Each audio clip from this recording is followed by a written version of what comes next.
કરજણ નગરમાં 26 શહીદોના સન્માન કરો, પાકિસ્તાન સાથે ખેલ બંધ કરોના બેનરો સાથે તાલુકા કોંગ્રેસ દ્વારા ભારત પાકિસ્તાનની મેચને લઈને વિરોધ કરવામાં આવ્યો હતો. કોંગ્રેસ દ્વારા 26 શહીદોને સન્માન કરોનું આંદોલન હાથ ધર્યું છે. જો પાકિસ્તાન સાથે કોઈ પણ પ્રકારની રમત બંધ કરવાની મોટી માંગ કરી રહ્યા છે, કેમ કે તેમના મત મુજબ જ્યારે દેશના નિર્દોષ નાગરિકોના લોહીથી હંમેશા જમીન ભીની થઈ રહી હોય ત્યારે ત્યાં શત્રુ દેશ સાથે તાડી પાડી રમતો બંધ થવી જોઈએ. આ ગુના સમાન છે. રાષ્ટ્રની સુરક્ષાને ગર્વ સૌથી પ્રથમ છે અને મનોરંજન પછી છે. આ વિરોધ સભાનો મુખ્ય હેતુ પહેલગામના શહીદ નિર્દોષ નાગરિકોને શ્રદ્ધાંજલિ આપવાનો હતો. કરજણ ખાતે નવા બજાર સ્થિત સરદાર પટેલની મૂર્તિ એટલે કે લાઇબ્રેરી પાસે આ કાર્યક્રમ કરવામાં આવ્યો હતો.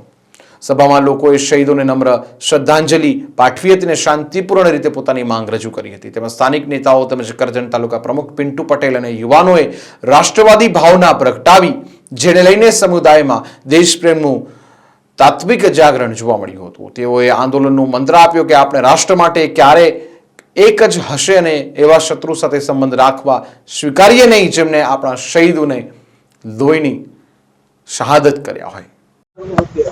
પાકિસ્તાન ને ભારત વચ્ચે જે ક્રિકેટ મુકાબલો ચાલી રહ્યો છે એના વિરોધમાં કરજણ તાલુકા કોંગ્રેસ તથા કરજણ શહેર કોંગ્રેસ એનો સખત વિરોધ કરે છે. જ્યારે પુલવામા હુમલો થયો અને પહેલગામ હુમલો થયો, પહેલગામ વખતે આપણા પીએમ મોદી સાહેબે એવું કીધેલું કે ભાઈ લોહી અને પાણી એક સાથે નહીં વહે. જો મોદી સાહેબ યુક્રેન ને રશિયાનું યુદ્ધ રોકાઈ શકતા હોય તો આ ક્રિકેટ મેચ પણ રોકાઈ શકે, પરંતુ ભારતીય જનતા પાર્ટીને ફક્ત પૈસામાં રસ છે, પબ્લિકમાં રસ નથી. પબ્લિકનું જે થવાનું હોય તે થાય. આજે હું તમને કહું, બેકારી, રોજગારી, બળાત્કારના એટલા બધા બનાવો બનેલા છે, છતાં પણ સરકાર તરફથી એમના પેટનું પાણી હલતું નથી. એ ફક્ત તાઇફાઓ કરવામાં સમજે છે. આજે સરકારે જે ટેક્સના પૈસા આપ્યા છે, તમે જુઓ કે 3 દિવસ 4 દિવસથી કંડલામાં પણ આંદોલન ચાલે છે, રસ્તાઓ બિલકુલ ખલાસ છે. એ બાબતે સરકારને કશું પડી નથી. ફક્ત ને ફક્ત સરકારને પોતાની વાહવાહી લીધવામાં રસ છે.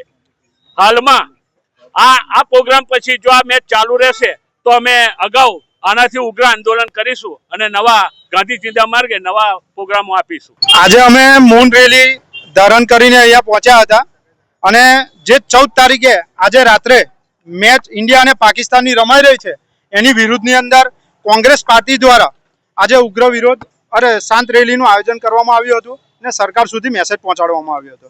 ખરેખર તો આજે અમારે આ કરવું જ ના જોઈએ.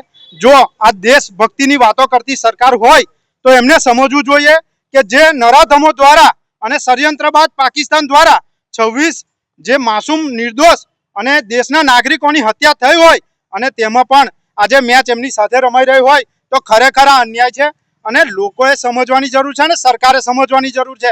પૈસા માટે પોતાનું જમીન પણ આ વેચી દે એવી સરકાર છે અને આ સરકારે કરી બતાવ્યું છે એવું. એટલે એમને કોઈની લાગણી નથી, દેશવાસીઓની પણ લાગણી નથી.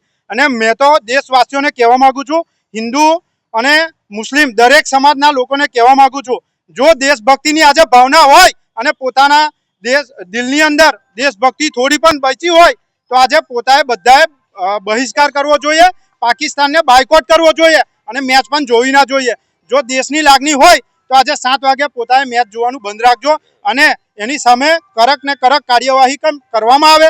આવનારા દિવસોની અંદર જો આજે મેચ રમાશે તો 2 દિવસ પછી અમે જાહેરમાં આજે મીડિયા સમક્ષ કહીએ છીએ કે અમે જે લગતા વળગતા જે અધિકારી છે એમનું પુતળું દહન કરીશું.